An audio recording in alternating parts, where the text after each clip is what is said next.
Hello and welcome back to the Non-Aggression Podcast, which is the show where you can hear from young people who love liberty. My name is Asher Bookestein, and today I'm joined by Marcella and Jacob. Why don't you guys say hi? Hello. Hi, folks.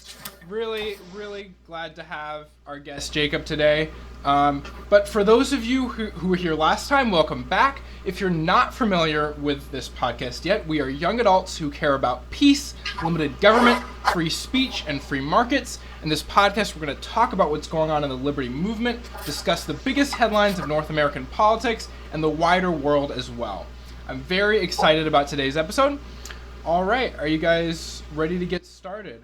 I'm all here. Jacob, why don't you tell us a little bit about yourself? What you're studying, where you're from.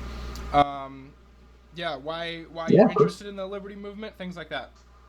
Oh, dude, the why I got into the liberty movement could fill like paragraphs and paragraphs. But I'm Jacob. I'm 21. I'm from Ireland and I live in Dublin and I'm studying economics at Trinity College. It's kind of why I'm into the liberty movement is I've sort of hated being told what to do my entire life. And when I was a young teenager, as one does, I sort of got into the political rabbit hole and slowly but surely developed into a liberty-minded person. And by the time college came around, I'd already been propagandized into sort of a libertarian. And so I thought, I really love debating people in economics, and I really love the topic. Maybe You have deep to propagandized propaganda because I got red pilled, as one might say. Oh, I took on economics to sort of understand the world more, and I've been loving it. So yeah, awesome economics, and we got a lot to talk about today. That's in the field of economics, so I'm really glad to have some of your expertise. But first, we like to start things off with This Week in Liberty, which is just kind of explaining kind of a victory when it comes to the liberty movement. I don't know if you're aware of Spike Cohen, or have you heard of You Are the Power? Okay, it's in America. It's kind of I wouldn't be surprised because it's a pretty small organization as things go. But Spike Cohen is he was a former vice presidential candidate for the Libertarian president, and he's very well known in the liberty movement because his organization exists to help people who have basically help families, help individuals who basically have been mistreated by the government, especially local governments. Okay, and so a big part of what they do is when the state separates families without a good cause, they can help fight the system and get families back together. They can fight unjust local laws, and they do a lot of grassroots campaigns that are just really amazing. I've gotten to talk to Spike Cohen, and he's just a really genuine, amazing guy. All right, Marcella, have you heard of Spike Cohen? No, I just saw that. I just had news. Great news of what they did. It shows that someone that can have a big impact, even if it's local. And I mean, you can tell the news. Yeah, sorry, I didn't actually get to that. But so there's victories all the time, but I just want to bring it up, for this week, is that there's a town called Cortland in New York, which was going to put forward a local law that would require people to pay for a license to use a wheelchair. Because bureaucracy.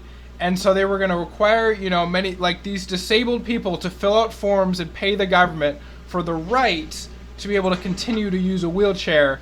And that's just, I don't even want to even think about why they would want to do such an awful thing.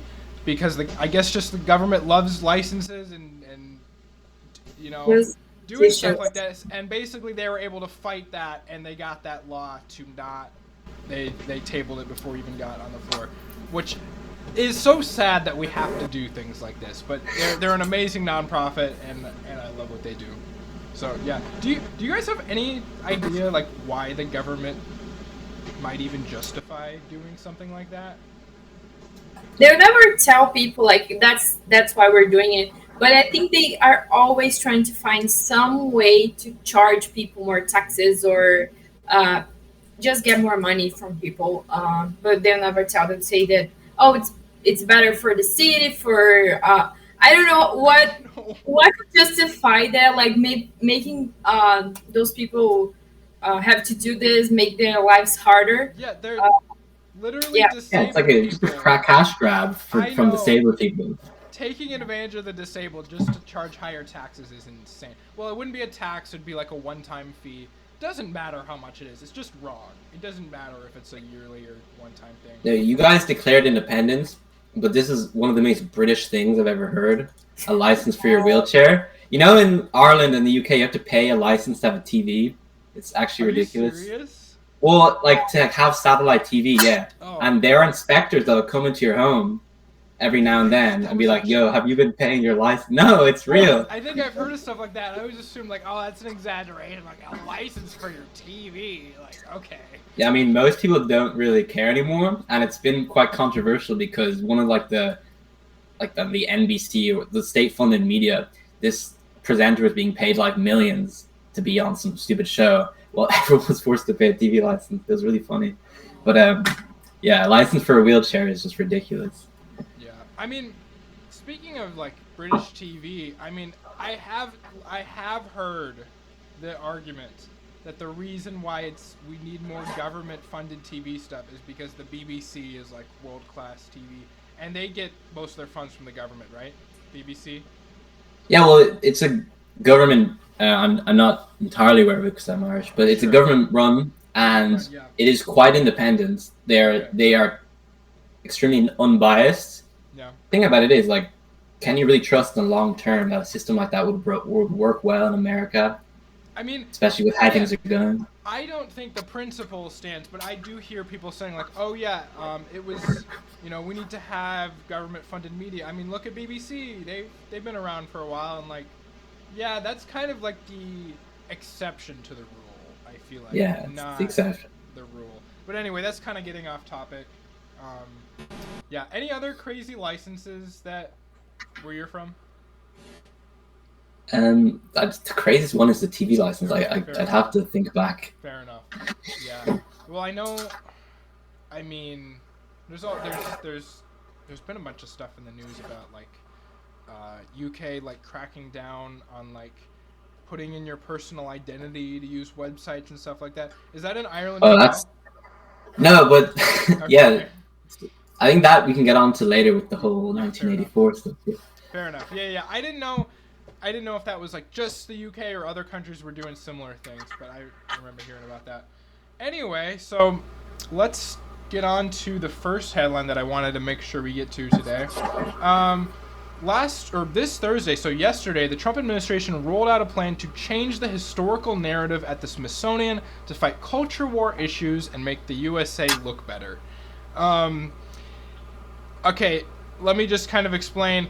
Well, I kind of just did, but basically there is a declaration from the president that the Smithsonian has gotten too woke, and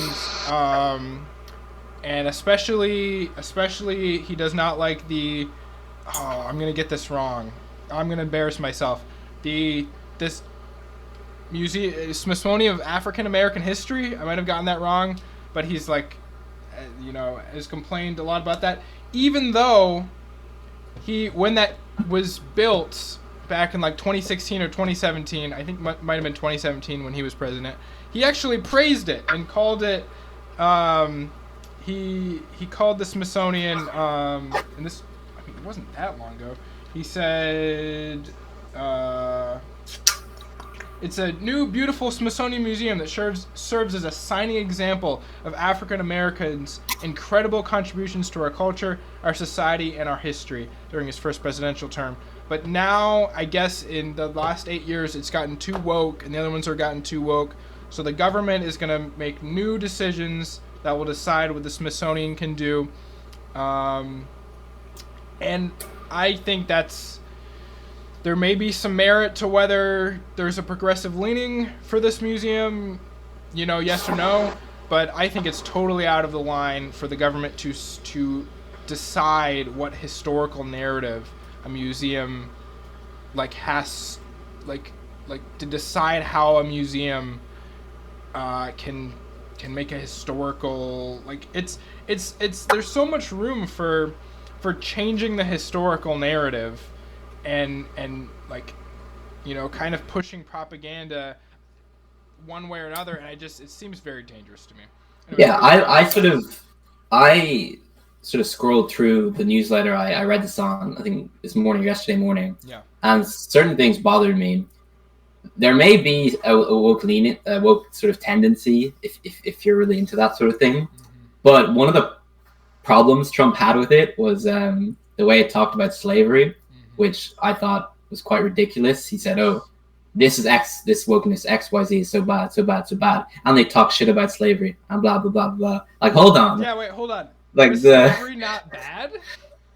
Is that? I thought Donald Trump was meant to be the best president for African Americans over here, and now he's talking that slavery is a good thing. Yeah, but yeah, this is the problem though when you have a government that funds museums or national endowments of arts or whatever, is that at the end of the day it's the government with the people's money, so it should have the right to change things willy-nilly, not willy-nilly. It should have the right to change things, but not willy-nilly. If the Smithsonian is to have an agenda and it's to be changed, it should be, you know, set out, let's say every 3 or 4 years. It shouldn't just be because Donald Trump woke up one day and he saw the woke. He saw how bad it was in the Smithsonian. Yeah. And he didn't like it. It should be, even if it's funded by the government, it should, be taken seriously. And I just want to add, it's not fully funded by the government. I want to say the majority of it is privately funded. I believe it was, if my memory serves me right, it was started by the government, with government funds, built by some, government something. But today, there's a lot of big, wealthy donors that keep it running. And I don't know, like, there is kind of a conversation to be had about, like, okay, who gets to decide the narrative that a museum pushes when it's, because there's always going to be a bias. And so who gets to decide? I just don't want it to be the current president in power gets to decide. Like, that's very dangerous. And yeah, again, back to the slavery thing, does it focus a lot on slavery? Yes, but that's kind of like a huge part of American history. Like we've only been enslaving around, a bunch of people. We've only been around for 250 years. Big chunk of that was during slavery. Like our Civil War was fought over slavery. Like, it's a big part of American history. So yeah, it's going to be a big part of the museum. And is it framed in a negative light? Yeah, it's framed in a negative light because slavery was bad. And I don't think that should be controversial to say. Do you have any thoughts on this, Marcel?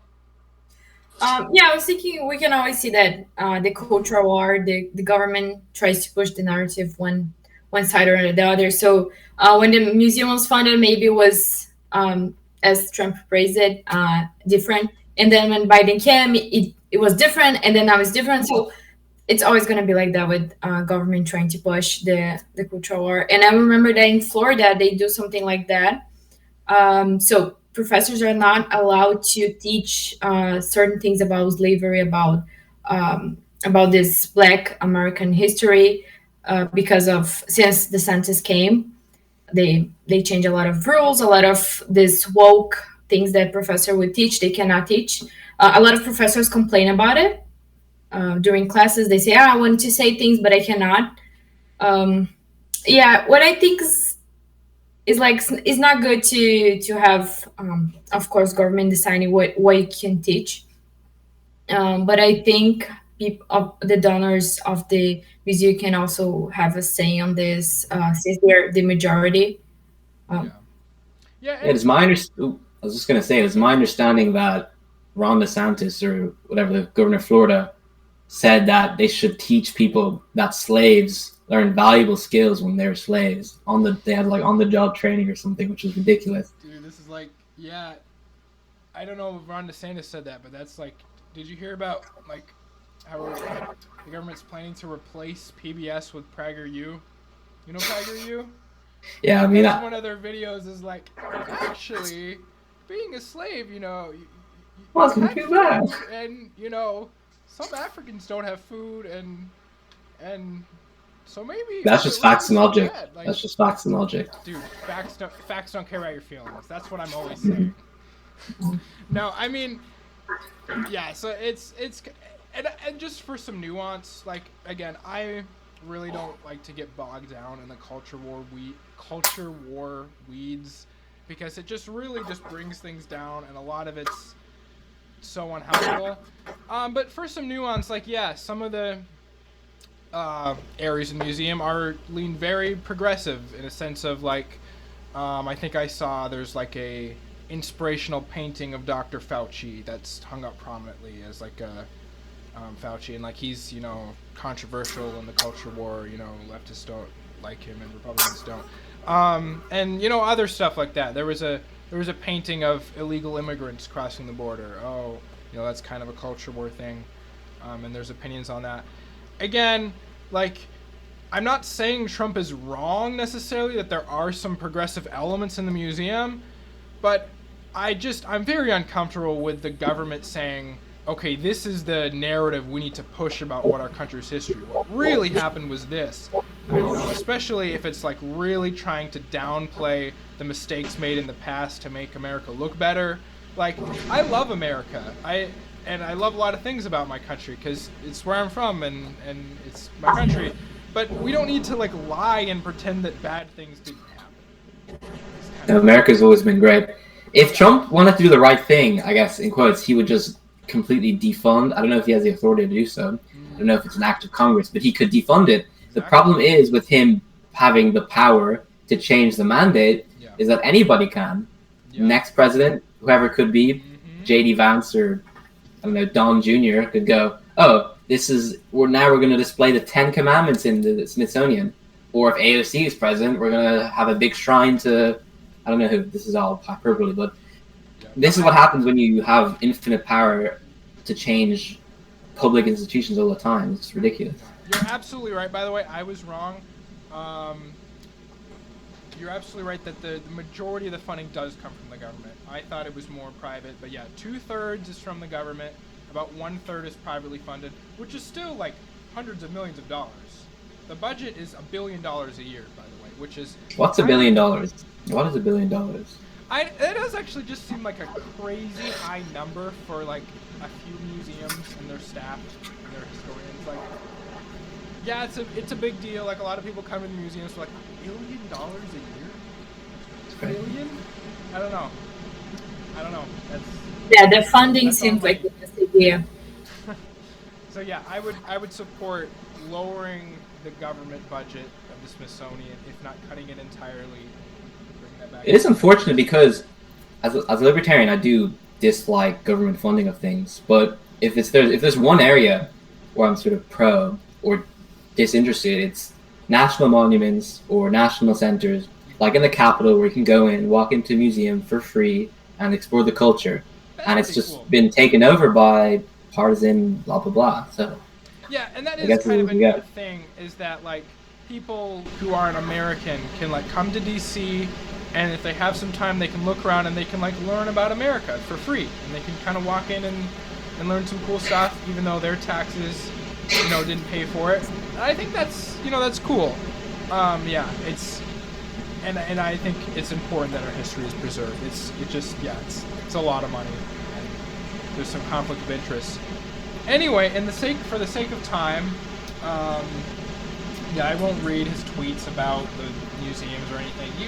You've read Trump's tweets before, and you guys know the way he talks.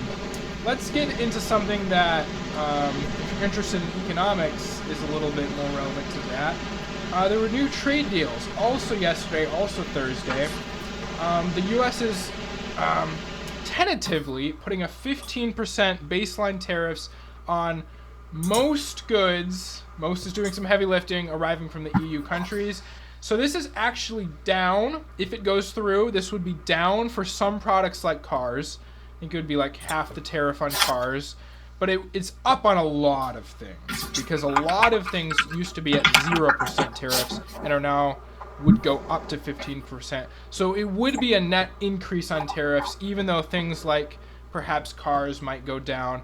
A big thing that I was seeing with this is alcohol is a huge industry for Europe, especially a lot of it is sold to the U.S. And there's kind of like this mutual benefiting trade where the U.S. sends, barley and wheat over to Europe, and then Europe creates alcoholic beverages, sends them back, and there's kind of this back and forth trade. Tariffs could really mess with that. So yeah, what do you guys think about this? Yeah, the alcohol thing is truly the most devastating part of that deal that we're missing out on the trade. But no, every time I read these deals that Trump is able to make, a part of me just cannot help but laugh at the people who think this way. There's nothing amazing for America about imposing a 15% tax on itself. Yeah. To the extent that Europe is affected, we can't sell as cheaply to the United States. Yeah.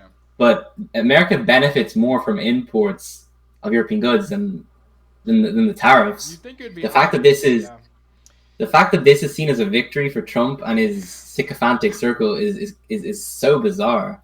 And there's talks of tariffs potentially in the future of say 200% or more on things like pharmaceuticals, which that would hurt Ireland a lot because that's a lot of what we export to America, but it would just destroy America's supply chain. Like, this is a country that complains about medicine is so expensive, and then we're gonna slap a 200% tax on ourselves. Yeah. Problem solved, I guess. That's exactly what we need, is another 200% on top of our insane healthcare costs that the government has. Yeah, sorry. This just goes back to the crazy logic of how these tariffs are put on. Oh, Europe is taking advantage of us by not having tariffs. The big problem for the Trump administration or these populists or people who support the tariffs are that Europe is taking advantage of them because we don't buy enough American goods and because we have certain regulatory standards. But by shooting yourself in the foot is not going to help America improve these things. Mm-hmm. And these deals that America's making that require the EU to invest, I think it was like 600 billion euros into the United States, make absolutely no sense because the European Union is not a business. It's private Europeans that are going to have to invest into the United States. Like, this is all symbolic. Yeah, does the EU have a budget of billions of dollars it can just spend? I'm not quite sure how that system works. I know they make decisions, but do they have a budget like that? Yeah, it's mostly between the European states. Okay. Ireland sends money, and we used to receive money from the European Commission or Parliaments because the Europeans send money to developing countries within the bloc. But it's not like we're going to send over $500 billion euros to be invested into the States. That's not how anything works. Yeah. That's what maybe Trump thinks it's how it works, but that's not how it works. Yeah. It's not a centrally planned system. Yeah, and it's just, we've talked about this before. The entire conceit is that, yes, it brings manufacturing into the United States. We will buy more cars from the great state of Michigan instead of, well, actually, nowadays, a lot of it's not in Michigan. A lot of it's been moved down south, the manufacturing. Whatever. Besides the point, and instead of buying European cars, we buy American cars. But, again, as you know, it's so much more complicated than that. There's so much that goes into making a car with all the different parts. And it's also, 15% on everything. We can't make everything in America. We can't make all of the different kinds of, wines and beers and all the different kinds of products and furnitures and all the different products that come from the Europe. We're supposed to make all of them. Do you think, Jacob, that he's doing it to force some kind of negotiation or something? They had a meeting, all the European leaders, Zelensky, Giorgia Meloni, everyone with Trump. Do you think it was discussed and it's retaliation, or even I'm going to impose tariffs, or you can accept my terms, or is maybe if it goes bad, of course he's shooting himself on the foot, but then if it goes bad, he's going to change it, not impose tariffs? Or what would you think about negotiations? Do you mean negotiations for Ukraine or just for NATO or in general? Yeah, in general, like using the tariff related to war, like trying to get something out of it. I think that's always something he can say on the in the back foot, especially because his supporters will believe anything. From one minute it's to raise money, another side is to bring back manufacturing, but actually it's 5D chess for negotiations. But actually it's none of these things, and he's just an idiot. Is my opinion. The thing about it is, if the European Commission had more ballsy leaders, we take the bluff and we won't enter into these trade negotiations because we have a pretty sweet deal. We have, again, virtually 0% reciprocal tariffs. And if the EU is smart, we won't impose any on America because we'd just be shooting ourselves in the foot. But I suppose it is true, and to a certain extent, he's able to take advantage of, I suppose, his position and say that anything he does is for negotiating purposes. I think he has had a few successes with regards to NATO and getting Europe to push more, pay for more in its defense. But again, that has nothing to do with the European Union because Ireland is not a member of NATO, for example. NATO. Okay. How does we're affect it?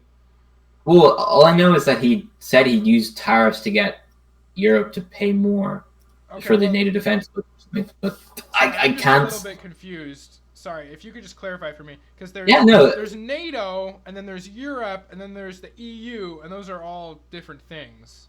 Yeah. No, I mean, NATO is the defense treaty that has been signed by most European countries, but it's completely separate to the European Union, which is a trade bloc, of which Ireland is a part. What does NATO have to do with the trade? Well, from what I understand, he's been using these tariffs and other threats to get some of the European countries to contribute more to NATO. And to what Marcella has been asking me, I suppose that's like what he can say is, I've gotten these European countries to pay more. But what else can he use as negotiating tools?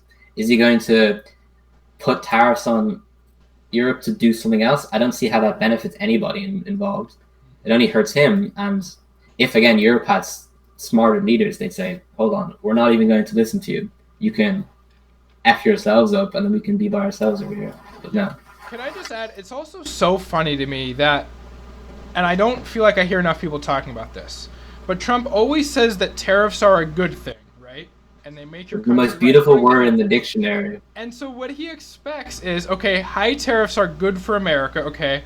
So, because it'll do all these things like bring back manufacturing, wouldn't Europe be better off, according to his logic, if Europe traded less with America and according to his logic, Europe did their own thing and they just had their own high tariffs and they according to his logic, Europe shouldn't want to trade with America. Again, according to his logic, you know what I'm saying? According to Trump's logic, there should be tariffs between California and Texas. So yeah, it should have a tariff between me and my boss, and between me and the grocery store when I buy food, and there's a tariff. Yeah, and it'll be glorious. Tariff on investments, and there's a tariff. Oh wait, it's just called a tax. But sorry, I just the words. Yeah, So that's. It's not confirmed. It's not law or what's the word? It's not an official decree, but it seems this is the way things are going to go, and we'll be watching the polls. What's the most nervy part of it is that originally tariffs are meant to be voted on by Congress, and now because of these executive powers, anything he can declare an emergency. He wakes up one morning and says, "Wow, champagne from France is such a crazy emergency. I'm allowed to put tariffs on France or the European Union." This power needs to be reined in, but not happening in America. Yeah, I just gotta add. I think. Let me just Google this real quick. I think the Smithsonian was an executive order. I'm just gonna check.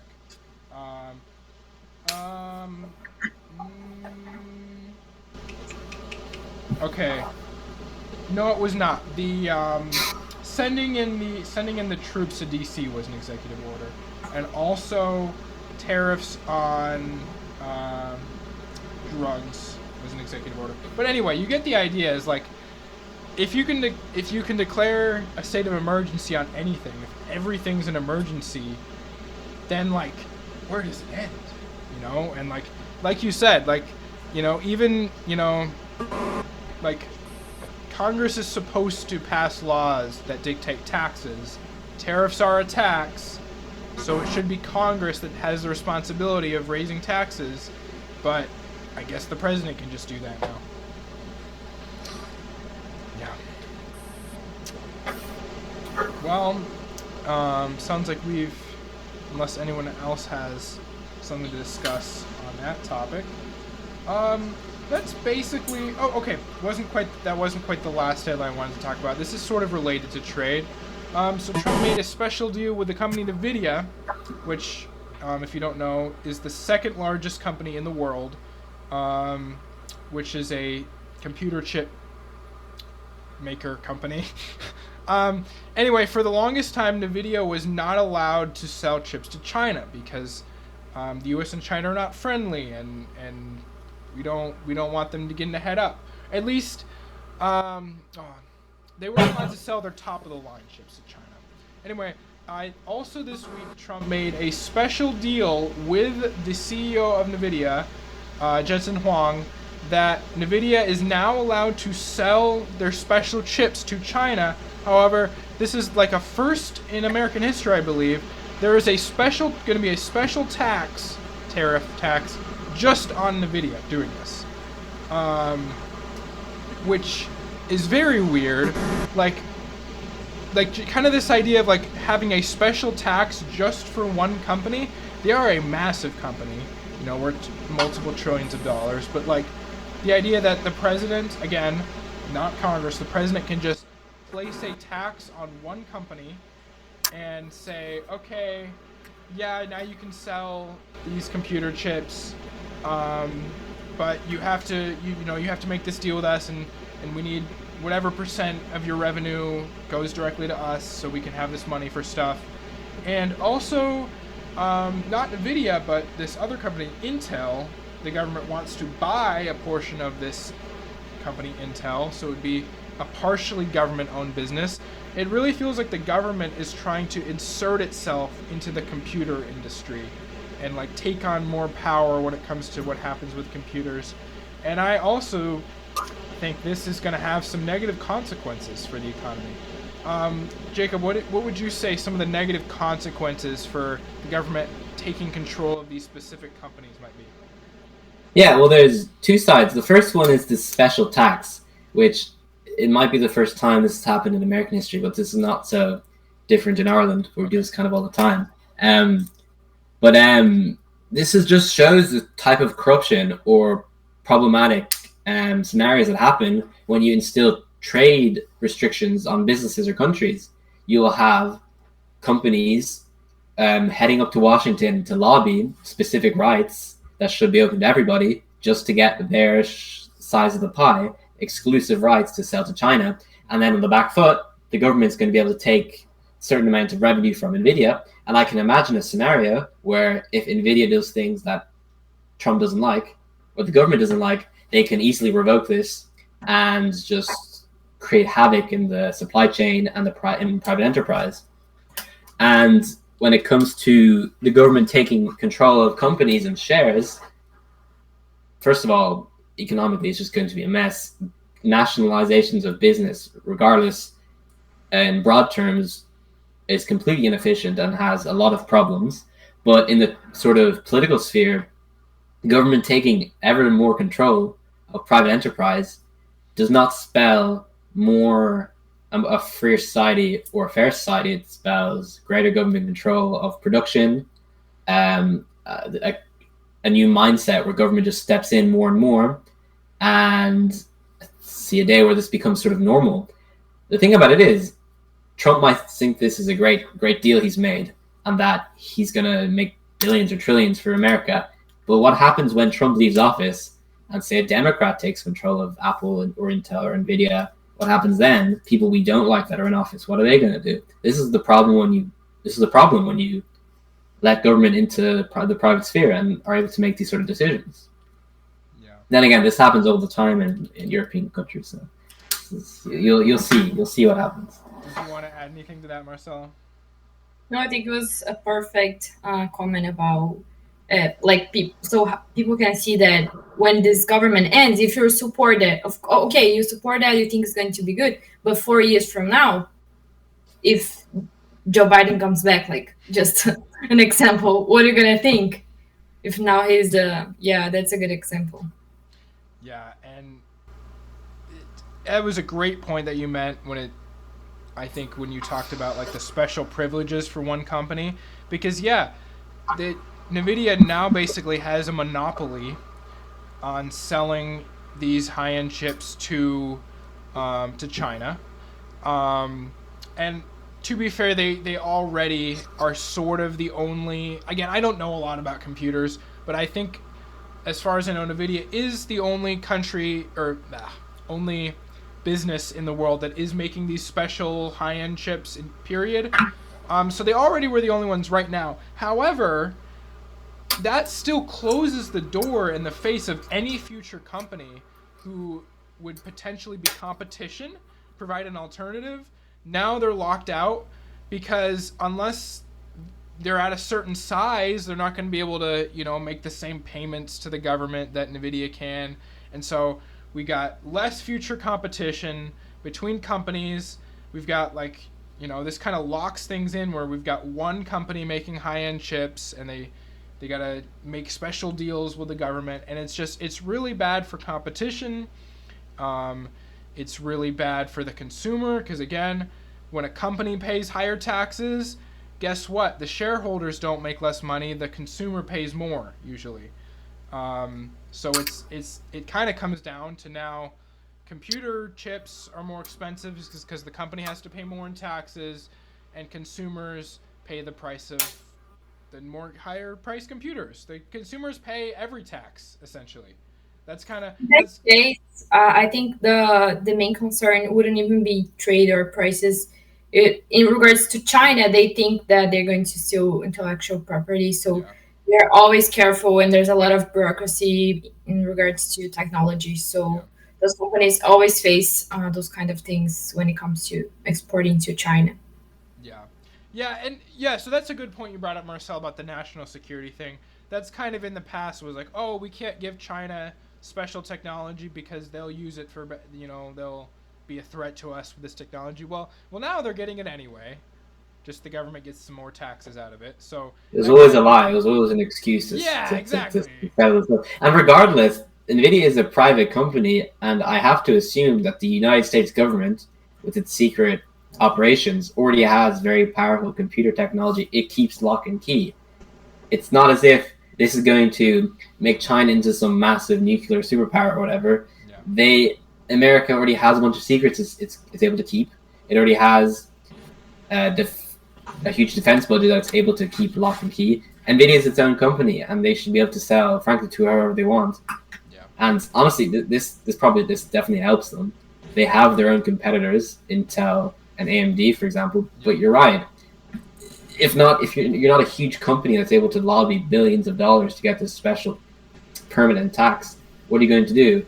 Some small startup won't really be able to market themselves well or sell very easily. This is what happens.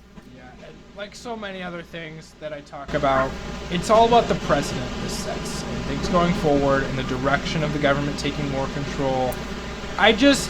I'm really upset about the idea that we're moving more and more in this direction of monopolies and the government creating special deals for a few select companies. And that's not the world I want to live in, where there's only a few massive corporations that the government is giving privileges to. I want there to be competition. I want there to be, more opportunities for regular people to start businesses and things like that. So it's really, people say, oh, capitalism is the reason why big companies do bad things. This is why people hate capitalism.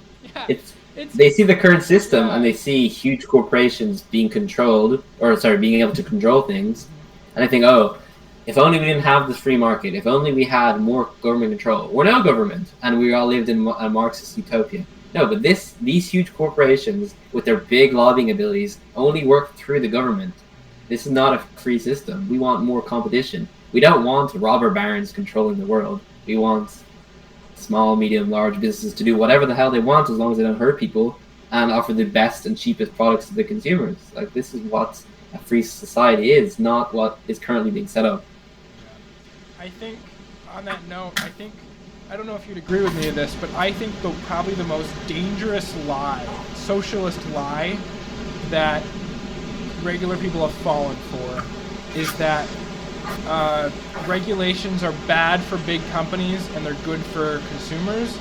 Big companies love regulations on the little guys because, again, like, you know, it actually helps the massive corporations if there's, you know, minimum wage laws, a bunch of tariffs, a bunch of, like, it may hurt them in a sense, but it also helps them because they can kind of handle the regulations, but the small competitors can't.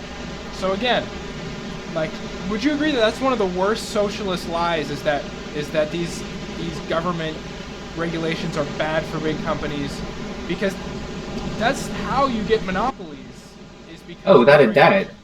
Both in practice and in economic theory, when you have, say, a tax imposed on an industry or businesses, and the cost goes up, the amount of competition or quantity decreases, because guess who has to leave the market? The smallest and most on the edge businesses, and guess who can sustain the brunt of the impact? The large business with a huge amount of money, who can now lobby to get exceptions or even more controls, which benefit them.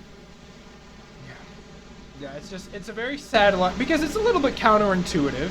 You would think, oh, you know, companies don't like regulation, and in a sense that's true, but there's kind of this counterintuitive idea that for the top, biggest corporations, these government laws and taxes can actually be good for them because they kill competition with the lower companies. Yeah, there's a good example that happened in Brazil. A CEO of this gun company was lobbying for regulations on guns and how you can sell those. So the government put a lot of regulations in guns, and then they started to fabricate the ones that are inside the lines, you know. So, like, Yeah. did you get what I say? Like, Only that company was approved. Is that what you were saying? Or yeah. So even when you, like, and in Brazil, guns are already very restricted, and then they did that. They have the monopoly of producing guns. yeah, and look, you know, would you say that that's made Brazil safer by having all these restrictions on guns? No, you're not saying No. that. Yeah, it's not a, you know, it doesn't bring about, you know, yeah. The only thing they did was taking the guns from people that would actually use to defend themselves, and now only criminals can have guns because, I mean, they're gonna buy it. They're criminals, so You get guns regardless. It's Brazil. No. Yeah. No, I love Brazil, but it's not known to be the safest country. no, yeah, it's crazy. No. Yeah, love Brazil, but the government, it sure is, probably making it harder to love living there. Yeah. Well, anyway, so that was kind of the headlines on the doc. Jacob, are there any other things in economic news or in European news or Irish news that you wanted to bring up? You thought would be interesting? Oh, definitely. You originally titled this as "This is 1984." Europe, sadly, on the free speech and privacy front, is slowly moving into a 1984 era. Particularly in the UK. Now, luckily, I don't live in the UK for many reasons. One of those being their awful food, and one other being the free speech laws. They continuously crack down on what is allowed to be said. Recently, the law has been passed that you can't go on certain restricted sites. I don't know if you know about this sort of Child Protection Act, where acts like websites, like porn websites, aren't allowed anymore, and everyone now just uses a VPN to get on them. And now they're trying to ban VPNs, which is and a VPN is It just allows you to hide yourself anonymously on the internet. It Okay. changes your IP address, which is your sort of computer's location. Okay. So And How like because you're American, you never have to use VPN. And here it's free. But then I'm from Brazil, I use VPN when I go there because they internet and apps and all the time things. So everyone that is in a country that is not that free knows what VPN is. It's funny. Okay, yeah, that's interesting. So a lot of countries use them a lot, is what you're saying. yeah, Okay. especially it's not just to get past national restrictions. Sometimes something stupid like Netflix America has a cool show you want to watch, but you can't watch it in Netflix Ireland, for example. But it's not just the UK, anyways, who have really been cracking down on free speech and privacy for a while now. It's the European Union. The Commission has introduced a law called EU Chat Control, which just by the name, you could probably guess what it means. The EU government is to be, or the national governments are to be given the authority to access encrypted apps like WhatsApp, Instagram, to see your messages for, again, child safety reasons. And it just means that companies like WhatsApp and Facebook, or that already control their chats for their own reasons and already have their own reasons to, keep children safe, are going to have to give all this power to governments, which unfortunately the Irish government has been a signatory to. And it's still in the early phase, I think, of being adopted or being voted on. But there's a huge difference between the Western European countries like France, Germany, and Ireland, who are in favor of this, and the Eastern European countries like Poland, who are completely against this, who thankfully are more and more liberal these days than compared to West. But yeah, it's a bit concerning.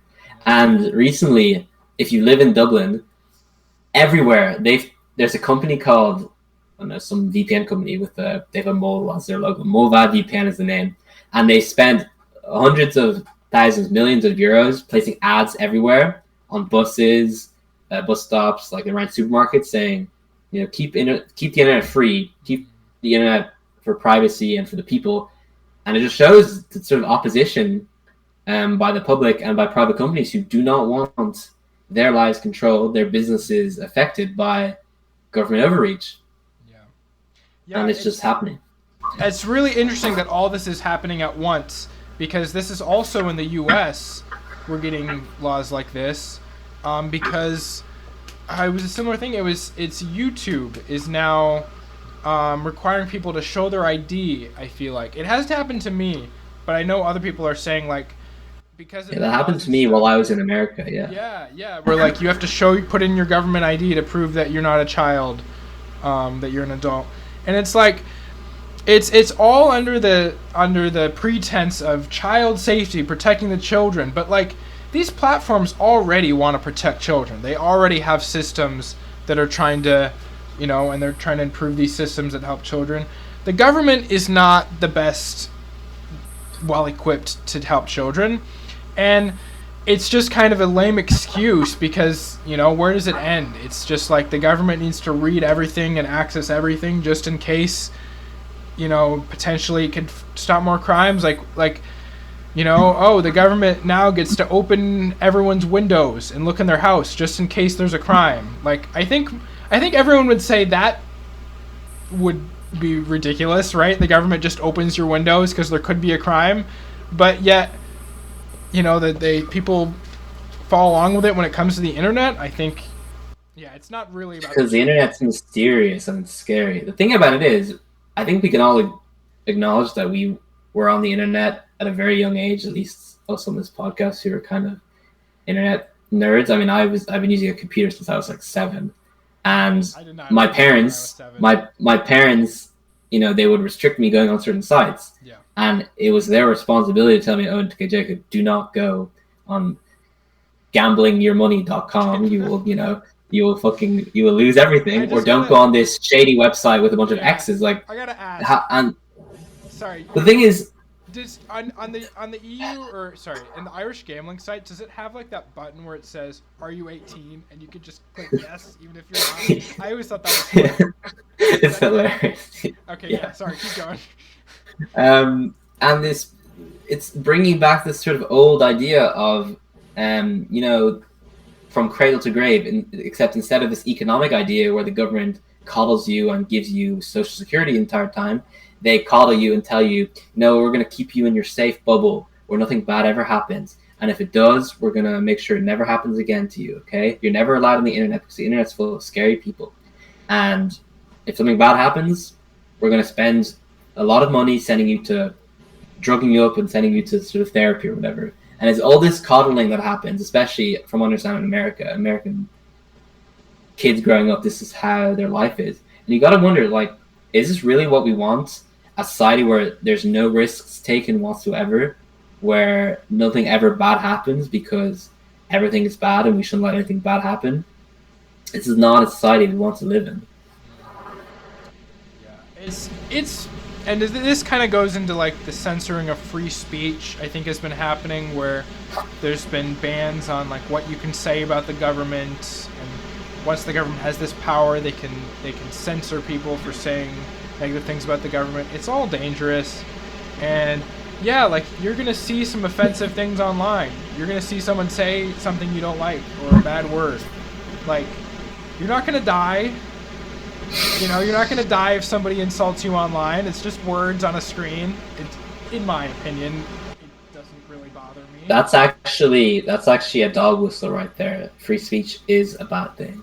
I'm sure it's much more of a problem in Brazil, but luckily Ireland is one of the few European countries that hasn't instituted yet hate speech laws, because our government tried to introduce them, and there was kind of a backlash, a huge backlash back in early 2020s. Understandably. And because these have been implemented in France and Spain and the United Kingdom, and people have gone to jail for simply posting memes or for protesting, say, immigration.